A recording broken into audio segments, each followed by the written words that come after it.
Bismillahirrahmanirrahim. Assalamualaikum warahmatullahi wabarakatuh.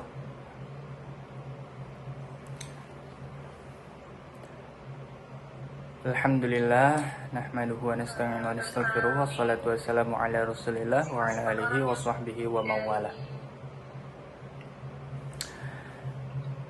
Yang terhormat dosen pengampu mata kuliah Manajemen Rumah Al-Quran dan Tahfidz Bapak Asep Ahmad Faturrahman LCMAG, dan yang saya cintai dan saya banggakan, teman-teman, rekan-rekan seperjuangan sekalian. Izinkan kami untuk menyampaikan presentasi kami pada kesempatan kali ini dengan judul Manajemen Program Tahfidz di Pondok Pesantren Al-Quran Al-Falah 2 Nagreg, Bandung. Kami dari kelompok 1 yang diketuai oleh Ayufina Fauzia yang beranggotakan oleh saya sendiri sebagai moderator Agung Permana, kemudian Aden Aziz Abdullah, Ahmad Khazin Abdul Aziz, Ardi Tri Susanto, Nurul Indah Adi Surya, dan Khadijah Himmatun Martiyah. Langsung saja kepada presentator pertama yang akan menyampaikan tentang latar belakang penelitian yang akan disampaikan oleh saudara Ahmad Khazin Abdul Aziz. Kepadanya waktu dan tempat saya persilahkan.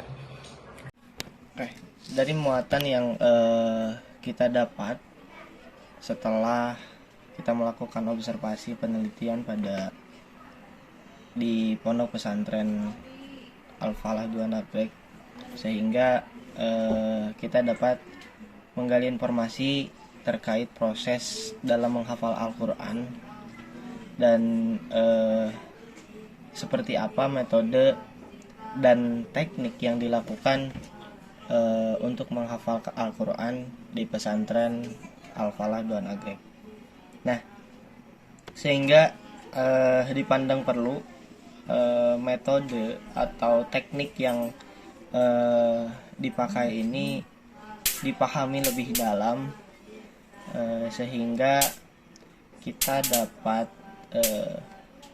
memanage atau memprogram ulang, sehingga metode-metode atau teknik-teknik menghafal Al-Quran ini lebih relevan digunakan untuk santri-santrinya.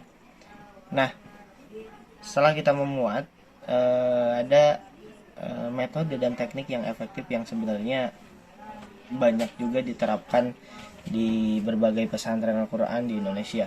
Metode dan teknik menghafal yang efektif ini menyelaraskan antara ziyadah dan murojaah pada proses menghafalnya. Nah, salah satu pondok Al-Quran yang menerapkan metode ini adalah program tahfidz pada pesantren Al-Quran Al-Falah 2 Nagreg. Nah, penelitian ini kita berusaha menggali informasi dalam langkah penelitian ini terkait metode dan teknik yang digunakan di pondok pesantren Al-Quran Al-Falah 2 Nagreg dalam menghafal Al-Quran. Sehingga di sini kita akan membahas lebih dalam mengenai metode dan teknik menghafal Al-Quran berkaitan erat dengan manajemen program tahfidz Al-Quran yang dijalankan di Ponpes Al-Quran Al-Falah 2 Nagreg. Karena diperlukan suatu manajemen yang telah matang, sehingga untuk dapat menghasilkan suatu program yang baik, maka kita juga harus dapat fokus gitu pada masalah-masalah yang terjadi di pondok pesantren Al-Falah 2 Nagreg, sehingga kita dapat merencanakan atau memanage program tahfidz yang relevan, sehingga dapat memperbaharui atau menyelaraskan kecocokan antara santri dan program yang digunakan oleh pondok pesantren tersebut. Terima kasih kepada saudara Ahmad Ghazin Abdul Aziz yang telah menyampaikan materi pertama. Lanjut saja kepada materi kedua tentang kajian teoritis yang akan disampaikan oleh saudara Ardi Trisusanto. Kepadanya waktu dan tempat saya persilahkan. Kemudian landasan teori yang pertama itu landasan teologis yang mengacu kepada surat Al-Qamar ayat 17 yang artinya adalah, dan sesungguhnya telah kami mudahkan Al-Quran untuk pelajaran, maka adakah orang yang mengenai pelajaran tersebut. Terus kemudian dalam ayat ini Allah yang menurunkan Al-Quran yang mudah dibaca dan difahami untuk dijadikan pelajaran bagi orang yang mau menjadikan pelajaran. Karena itu hendaknya manusia mengimaninya dan menjalankannya. Dalam ayat lain dinyatakan bahwa Al-Quran bermanfaat bagi orang yang beriman karena mereka menjalankannya. Kemudian adalah teori manajemen. Yang pertama ada perencanaan atau planning, yang kedua ada pengorganisasian atau organizing, yang ketiga ada pengarah atau directing, dan yang keempat ada pengendalian, controlling, dan yang terakhir yaitu evaluasi dan atau perbaikan. Yang selanjutnya yaitu teori pengajaran Al-Quran. Yang pertama itu metode tartil, metode ikro, metode talaki, metode tilawah, metode tafsir, metode hifz, dan metode diskusi, dan terakhir untuk anak-anak yaitu metode bermain. Mungkin sekian dari saya. Assalamualaikum warahmatullahi wabarakatuh. Kita lanjut kepada kajian ketiga, yakni tentang prosedur penelitian yang akan disampaikan oleh ketua kita tercinta yaitu Ayufina Fauziah. Kepadanya waktu dan tempat saya persilahkan. Baik, bismillahirrahmanirrahim. Untuk materi yang selanjutnya yaitu merupakan prosedur penelitian. Di antaranya yaitu yang pertama ada jenis data, yang mana dalam penelitian kali ini kami menggunakan jenis data non-angka. Kemudian yang kedua ada pendekatan penelitian. Pada penelitian kali ini kami menggunakan pendekatan kualitatif. Kemudian yang ketiga ada metode penelitian, yang mana kami menggunakan metode deskriptif yang di dalamnya akan berusaha untuk menjelaskan, menerangkan, menggambarkan serta melukiskan bagaimana metode menghafal Al-Quran di Pondok Pesantren Al-Quran Al-Falah 2 Nagreg, Bandung. Kemudian yang selanjutnya ada fokus dan lokus penelitian. Dalam penelitian kali ini kami berfokus kepada manajemen program hafalan Al-Quran yang berlokasikan di Pondok Pesantren Al-Quran Al-Falah 2 Nagreg, Bandung. Kemudian yang kelima ada teknik pengumpulan data, yang mana ada 3 teknik dalam pengumpulan data yang kami gunakan. Di antaranya yaitu yang pertama ada teknik dokumentasi, yang kedua observasi, dan yang ketiga melalui teknik interview atau wawancara. Kemudian prosedur penelitian yang terakhir yaitu merupakan analisa data, yang mana di dalamnya ada 4 teknik analisa data yang kami gunakan, disesuaikan dengan pendekatan penelitian yaitu pendekatan kualitatif. Di antaranya yaitu yang pertama ada pengumpulan data, yang kedua ada reduksi data atau kategorisasi data, yang ketiga ada display data, dan yang terakhir ada penarikan kesimpulan. Demikian yang dapat saya sampaikan. Kurang dan lebihnya mohon dimaafkan. Terima kasih. Assalamualaikum.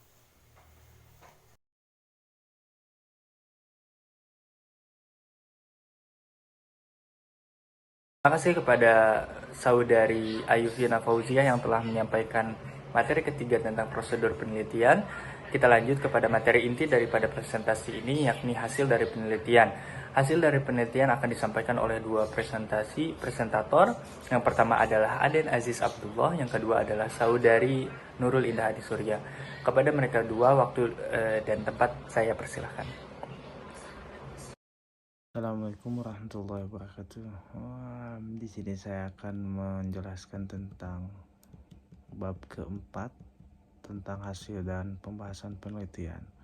Di sini saya akan menjelaskan tentang profil Pondok Pesantren Al-Quran Al-Falah 2 Nagreg. Pondok Pesantren Al-Quran Al-Falah 2 Nagreg merupakan salah satu pondok pesantren yang berada di bawah Yayasan Asy-Syahidiyah yang didirikan oleh Kiai Haji Ahmad Syahid Al-Maghfurlah. Pondok ini berlokasi di kilometer 38 Nagreg, Kabupaten Bandung, Jawa Barat. sebuah kawasan yang dikelilingi oleh gunung dan lembah yang gersang, namun kini pepohonan hijau dan rindang menghiasi sepanjang jalan menuju pondok pesantren tersebut.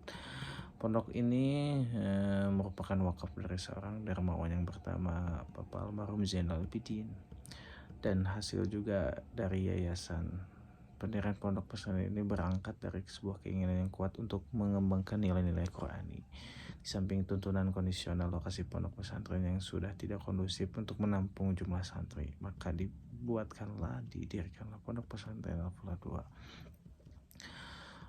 2. Pada umumnya pondok pesantren Al-Falah 2 itu bernama Pondok Pesantren Da'watul Ihsan, namun kemudian masih ada keterkaitan emosional dan sejarah dengan pesantren induk, maka lebih dikenal dengan sebutan Pondok Pesantren Al-Quran Al-Falah. Pada 3 tahun pertama pondok tersebut ini hanya dikhususkan untuk santri putra tingkat aliyah, namun kemudian pada tahun 1998 dibuka untuk santri putri, dan dengan langkah pertama santri putri dari pondok pesantren Al-Falah 1 yang dihijrahkan ke Al-Falah 2 berlanjut sampai sekarang. Pondok Al-Falah ini menitik beratkan pada pembelajaran kitab kuning dan Al-Quran. Pembelajaran Al-Quran di pondok ini terbagi dalam 2 bagian, yaitu pembelajaran tahfidz dan tilawah. Beragam kitab kuning pun dipelajari di pondok ini. Sesuai yang tercantum dalam website resmi Pondok Pesantren Al-Falah, kegiatan pengajian di pesantren dilaksanakan berdasarkan kurikulum tertentu yang berorientasi dan pada kebutuhan dasar peserta, disesuaikan dengan kompetensi peserta atau para santri, dengan memadukan konsep tradisional salaf dan metodologi modern. Semua program disajikan di pondok tersebut, dari mulai bahasa Arab, studi tajwid, tilawah, qiraat, sabah, tafsir Quran, ulumul Quran, tahfidz, hadis, ulumul Quran, ulumul hadis, akidah, akhlak, tasawuf, fikih, dan bimbingan ritual, serta tidak lupa dengan nahwu shoroh. Santri di pondok ini selain diberikan pembelajaran pondok, juga dapat menambahkan ilmunya dengan kegiatan ekstrakurikuler. Fasilitas yang diberikan sekolah tergolong lengkap dari segi kamar, kelas, masjid, kantin, segala ada yang dibutuhkan di area pondok pesantren. Sekian dari saya. Wassalamualaikum warahmatullahi wabarakatuh. Dari hasil penelitian yang telah dibahas, yaitu yang pertama ada perencanaan manajemen program tahfidz, diantaranya mencakup penyusunan jadwal pembelajaran yang struktur untuk mencapai target, identifikasi tujuan jangka panjang dan jangka pendek program tahfidz dan lain-lain. Yang kedua ada pengorganisasian, yaitu mencakup penetapan struktur organisasi, penentuan tugas dan tanggung jawab, komunikasi terbuka, pelatihan dan pengembangan karyawan. Yang ketiga, ada metode tahfidz yang digunakan di Ponpes Al-Falah 2, yaitu menerapkan metode la taja'al. Metode itu sendiri dirancang langsung oleh pengurus Ponpes Al-Falah 2. Yang keempat, ada pelaksanaan metode program tahfidz, diantaranya sebagai berikut. Ada penyelenggaraan jadwal, penggunaan materi, monitoring dan evaluasi, pembinaan individual, dan lain-lain. Yang kelima, ada hambatan dan kendalanya, yaitu keterbatasan sumber daya, tingkat motivasi penghafal, kesulitan pemahaman materi, faktor lingkungan, tantangan teknologi, dan lain-lain. Yang keenam, ada langkah-langkah dan waktu setoran tahfidz para santri, yaitu adapun langkah-langkahnya, yang pertama pengenalan dan pengejaan huruf hijaiyah, yang kedua ada belajar merangkai kata-kata, lalu diajarkan murotal atau irama, yang terakhir santri diperbolehkan memilih pengembangan tahfidz ataupun qori. Lalu yang terakhir, jumlah pengajar atau wali yang ada di Ponpes Al-Falah 2 itu sejumlah keseluruhan ada 25 orang yang terbagi menjadi beberapa tugas. Yang pertama sebagai pengajar, yang kedua sebagai pengurus perairan, peribadatan, dan struktur organisasi pesantren. Yang ketiga sebagai wali asrama. Terima kasih kepada saudara Aden Aziz Abdullah dan saudari Nuril Indah Adi Surya untuk yang terakhir kali. Materi terakhir ini akan disampaikan oleh Khadijah Himmatun Mardiah terkait dengan kesimpulan yang diberikan.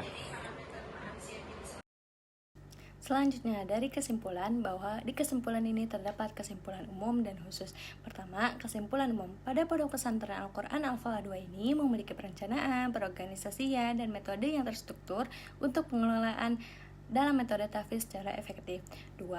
Kesimpulan khusus. Kesimpulan khusus mencerminkan upaya konkret Pondok Pesantren Al-Quran Al-Falah 2 dalam melaksanakan program tahfiz dengan pendekatan yang holistik dan adaptif terhadap kebutuhan peserta tahfiz, yakni yang pertama, memiliki perencanaan yang terstruktur, yang di dalamnya terdapat program tahfiz yang memberikan arah yang jelas. 2. Perorganisasian efektif, struktur organisasinya yang jelas dan juga tugas yang terdefinisi masing-masing keterlihatan semua pihak. 3. Metode menghafal. Metodenya ini dengan menggunakan metode Ta'jal yang merupakan metode khusus dari Pondok Pesantren Al-Quran Al-Falah 2 ini. 4. Pelaksanaan langkah-langkah konkret, bahwa dengan penyelenggaraan jadwal pembelajaran, pemilihan materi yang tepat, dan monitoring kemajuan peserta tahfiz salah satu menjadi langkah-langkah yang nyata. 5. Hambatan dan solusinya, yaitu dengan keterbatasan sumber daya serta motivasi peserta dalam kesulitan pemahaman materi. Solusinya dengan pembinaan individual. 6. Langkah-langkah sebelum menghafal, yaitu dengan pengenalan huruf hijaiyah, pembelajaran kata-kata, murotal, dan pemilihan tahap pengembangan bakat menjadi langkah-langkah yang persiapan penting. 7. Sistem setoran dan jumlah pengajar. Sistem setorannya sesuai dengan kemampuan peserta tahfiz dan jumlah pengajarnya pun cukup memadai. Terakhir, 8. Berkomitmen terhadap pendidikan Al-Quran. Keseluruhan pondok pesantren menunjukkan komitmen yang kuat terhadap Al-Quran dengan menciptakan lingkungan pembelajaran yang beragam dan mendukung peserta tahfiz. Oke, terima kasih kepada saudari Khadijah Himmatun Mardiah yang telah menyampaikan materinya, materi terakhir dari presentasi kami. Kurang lebihnya kami mohon maaf.